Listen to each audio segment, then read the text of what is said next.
میری تشویش کافی حد تک دور ہو گئی ہے، لیکن فی الحال مجھے آنٹی کی تشویش دور کرنی ہے۔ وہ اور انکل تمہارے اس نئے ایڈونچر کی وجہ سے بے حد پریشان ہیں۔ میں نے کاشف کو جھاڑا۔ زیادہ چمچہ گیری کرنے کی بھی ضرورت نہیں ہے۔ ہو سکے تو مما پاپا کو بھی میرا نقطہ نظر اسی طرح سمجھانے کی کوشش کرنا جیسا میں نے ابھی تمہیں بتایا ہے، اور خبردار جو اپنی طرف سے ذرا سی بھی کوئی افلاطونی جھاڑنے کی کوشش کی تو۔ کاشف نے ہنستے ہوئے فون رکھ دیا۔ میں نے کاشف کو تو کسی نہ کسی طور سمجھا دیا تھا، لیکن میں یہ بھی اچھی طرح جانتا تھا کہ اپنے والدین کو سمجھانا کس قدر مشکل مرحلہ ہوگا۔ اس رات نہ جانے کیوں مجھے اینی بہت ٹوٹ کر یاد آئی۔ وہ بھی تو میرے لیے اسی آگ میں جلتی رہی تھی جس میں آج میں زہرا کے لیے جل رہا تھا۔ مجھے یاد آیا کہ کینیڈا کا اسکالرشپ لینے سے پہلے وہ درگاہ کی سیڑھیوں پر مجھ سے آخری بار ملی تھی تو کس قدر کرچی کرچی تھی وہ۔ میں اس وقت اس کے جذبے کی کاٹ کو محسوس نہیں کر پایا تھا، لیکن آج جب خود میرے اوپر یہ قیامت گزری تھی تو مجھے اس کی ہر بات یاد آ رہی تھی۔ میں جانتا تھا کہ وہ خود تو کبھی مجھے بد دعا نہیں دے سکتی تھی، لیکن شاید کبھی کبھی خدا جذبوں کو بھی دعا یا بد دعا دینے کا اختیار دے دیتا ہے، اور شاید آج میری اس حالت کے پیچھے بھی اینی کی کسی ایک ایسے ہی جذبے کی بد دعا کا عمل دخل تھا۔ کوئی ایسا جذبہ جس کے آبگینے کو میری لاپرواہی سے ٹھیس لگی ہوگی۔ اگلی صبح بے حد بوجھل تھی۔ ناشتے کی میز پر مما کی آنکھیں صاف چگلی کھا رہی تھیں کہ وہ رات بھر نہیں سوئیں۔ پاپا بھی چپ چپ سے تھے، اور پھر بالآخر انہوں نے ہی یہ خاموشی توڑی۔ ساحر بیٹا، تمہاری مما تمہارے اس فیصلے سے بے حد ڈسٹرب ہیں۔ میں تو کہتا ہوں بیٹا، اس بزرگ کی بات کو اتنا سیریس لینے کی ضرورت نہیں ہے۔ میں نے ابھی ہمت نہیں ہاری ہے۔ ہم ایک بار پھر زہرا کا رشتہ لے کر جائیں گے، اور مجھے امید ہے کہ جلد یا بدیر انہیں منا ہی لیں گے، اور اس کے لیے تمہیں کسی بھی شرط وغیرہ کے چکر میں پڑنے کی قطعاً کوئی ضرورت نہیں ہے۔ میری توقع کے مطابق کاشف نے بہت تفصیل سے مما پاپا سے بات کی تھی۔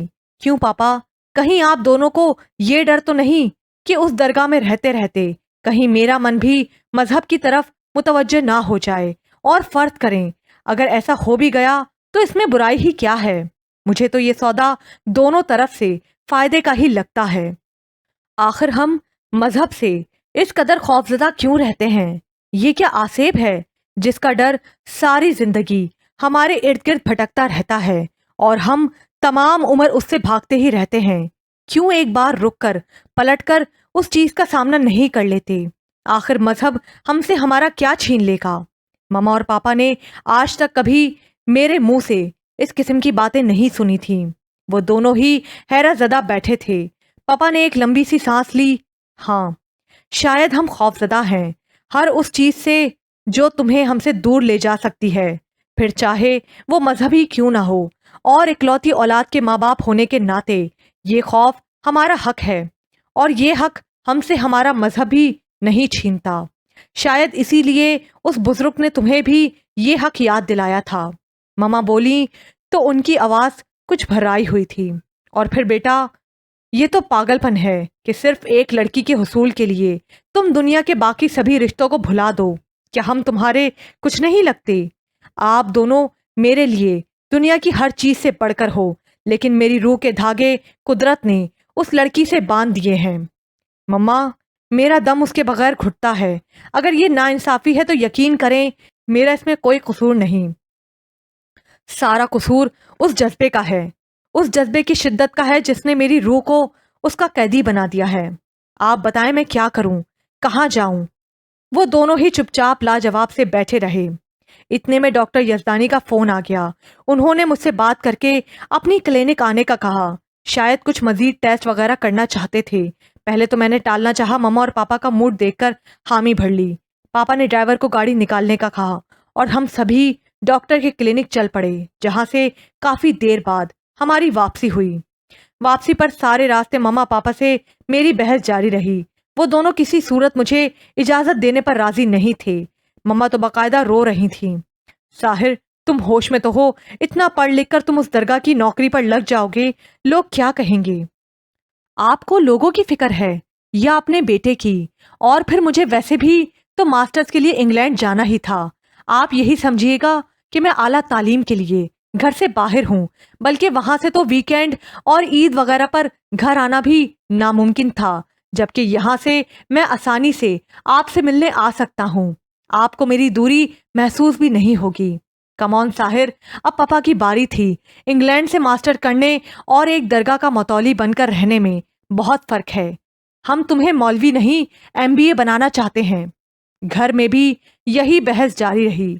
دنیا کے سبھی والدین یہ کیوں چاہتے ہیں کہ ان کا بیٹا پڑھ لکھ کر ڈاکٹر، انجینئر یا پائلٹ ہی بنے؟ میں وہاں مولوی بننے ہی نہیں جا رہا، کیونکہ شاید لغت میں یہ لفظ جن کے لیے موجود ہے وہ بہت با علم اور بڑے لوگ ہوتے ہیں۔ میں تو صرف اپنی غرض کے لیے یہ راستہ اختیار کر رہا ہوں۔ لیکن سوچنے کی بات یہ ہے کہ دنیا کے کوئی بھی والدین اپنی مرضی سے اپنے کسی ایک بچے کو بھی دین کی راہ پر کیوں نہیں ڈالتے؟ آپ کے ذہن میں مولوی کا جو تاثر ہے وہ بھی کسی ایک انسان ہی کا تو ہے، جو زندگی میں اور کچھ نہیں کر پاتا تو اس نے یہی کام بطور پیشہ اختیار کر لیا۔ پھر ہمیں گلہ کس بات کا ہے؟ جب ہم اپنی اولاد ہی کو اس راستے پر چلنے کی اجازت نہیں دیتے تو پھر جو اس خدمت میں مشغول ہے ان کی کم علمی پر پتھر اچھالنے کا بھی بھلا ہمیں کیا حق ہے؟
سلطان بابا جاتے جاتے رکے اور میرے کندھے پر ہاتھ رکھ کر بولے، پہلا پڑاؤ تو تم نے کامیابی سے طے کر لیا۔ ثابت قدم رہے تو اپنی مراد بھی پالو گے ایک دن۔ جیتے رہو۔ عبداللہ نے جاتے ہوئے مجھے زور سے گلے لگا لیا۔ میں نے اس کا ہاتھ تھام کر کہا، سچ تو یہ ہے کہ میں اندر سے اب تک دو حصوں میں بٹا ہوا ہوں۔ دعا کرنا کہ میں یہ ذمہ داری ٹھیک طرح سے سر انجام دوں، کہیں میرے قدم نہ لڑکھڑا جائیں۔ عبداللہ نے میرا ہاتھ زور سے تھام لیا اور مسکرا کر بولا، گرتے ہیں شہسوار ہی میدان جنگ میں۔ پھر آگے بڑھتے بڑھتے جیسے اسے کوئی ضروری بات یاد آ گئی، اس نے جلدی سے اپنے کرتے کی جیب سے ایک پرچی نکالی اور میرے ہاتھ میں تھما دی۔ میں ایک ضروری بات تو تمہیں بتانا بھول ہی گیا۔ سلطان بابا نے تمہارا اپنا نام رکھ دیا ہے، ویسے ہی جیسے میرا رکھا گیا تھا جب میں یہاں پر آیا تھا۔ اس پرچی پر لکھا ہے، ہمارے جانے کے بعد دیکھ لینا۔ لوگ اب تمہیں اس نام سے پکاریں گی یہاں۔ یہ ایک نئی حیرت تھی میرے لیے۔ کیا یہ تم کیا کہہ رہے ہو؟ کیا یہاں آنے سے پہلے تمہارا کچھ اور نام تھا؟ کیا نام تھا تمہارا؟ عدنان، عامر عدنان نام تھا میرا پہلے۔ اچھا اب چلوں؟ سلطان بابا بہت دیر سے دروازے پر کھڑے ہیں، نئی جگہ پر پہنچ کر خط لکھوں گا۔ اپنا خیال رکھنا، فی امان اللہ۔ عبداللہ مجھے گلے لگا کر آگے بڑھ گیا اور میں جانے کتنی دیر حیرت میں ڈوبا گمسم وہاں کھڑا رہا، ڈھلتے سورج کی ڈوبتی کرنوں میں دور نیچے ساحل کے آخری کنارے پر۔ میں نے عبداللہ اور سلطان بابا کے حیولے کو آخری بار اوجھل ہوتے دیکھا۔ تبھی اچانک مجھے اپنے ہاتھ میں پکڑی کاغذ کی اس پرچی کا خیال آیا جو جاتے وقت عبداللہ مجھے دے گیا تھا۔ کچھ عجب سی کیفیت میں لرزتے ہاتھوں سے وہ پرچی کھولی۔ پرچی پر لکھا ہوا نام میرے ہتھیلی کے پسینے سے بھیگ کر پھیلنے لگا تھا۔ میرے ذہن میں جیسے ایک ساتھ ہی کئی جھکڑ سے چلنے لگے۔ پرچی پر اپنا نیا نام دیکھ کر میرے قدم لڑکھڑا سے گئے۔ میرا نیا نام تھا عبداللہ۔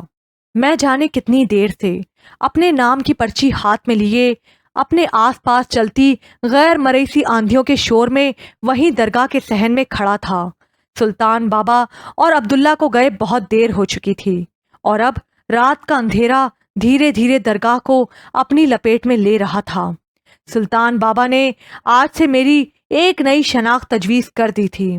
اب میں ساحر نہیں عبداللہ تھا۔ مجھ سے پہلے یہاں کوئی اور عبداللہ تعینات تھا۔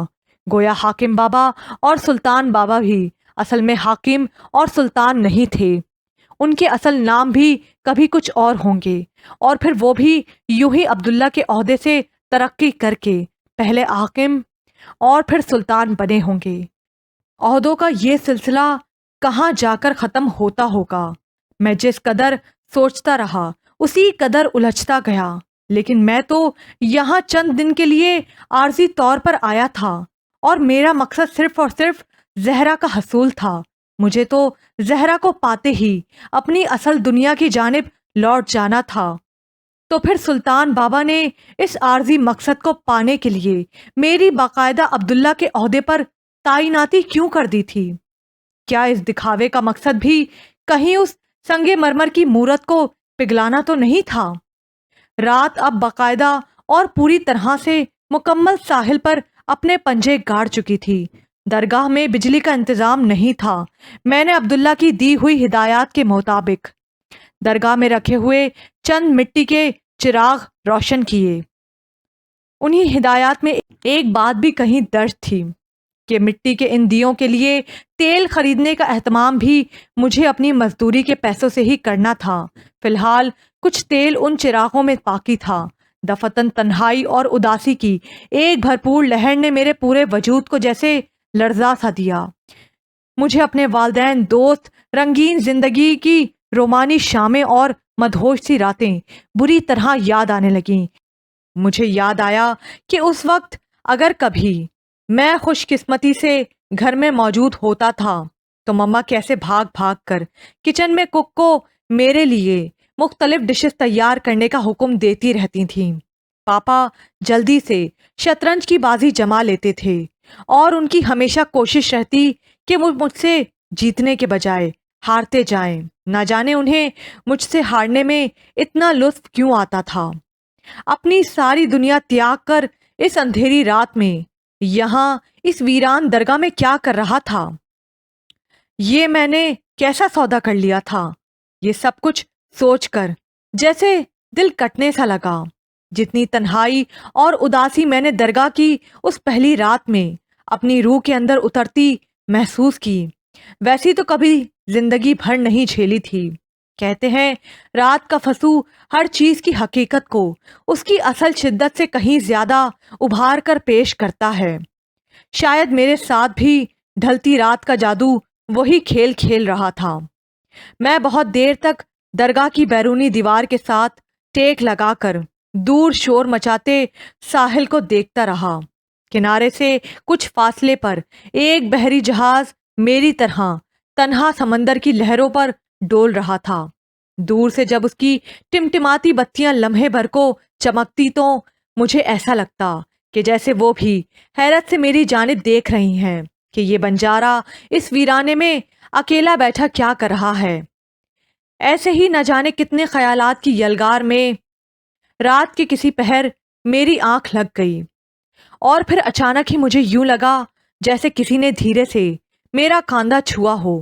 میں نے جھٹکے سے پلکیں کھولیں تو صبح ہونے کو تھی۔ کوئی شخص میرے قریب بیٹھا میرا کاندھا ہلا رہا تھا۔ اٹھ جاؤ بھائی، نماز کا وقت ہونے والا ہے۔ کچھ دیر تو مجھے سمجھ ہی نہیں آیا کہ میں کہاں ہوں۔ میں نے گھبرا کر سامنے بیٹھے شخص کو دیکھا جو اپنے حلیے سے مقامی مچھیرا لگتا تھا۔ وہ پھر گویا ہوا، نماز کھڑی ہونے والی ہے، اٹھ جاؤ۔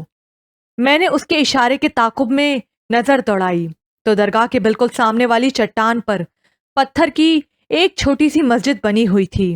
مجھے یاد آیا کہ سلطان بابا کے احکامات میں سے ایک حکم 5 وقت کی نماز پڑھنے کا بھی تھا، لیکن مجھے تو نماز پڑھے جانے کتنے سال گزر چکے تھے۔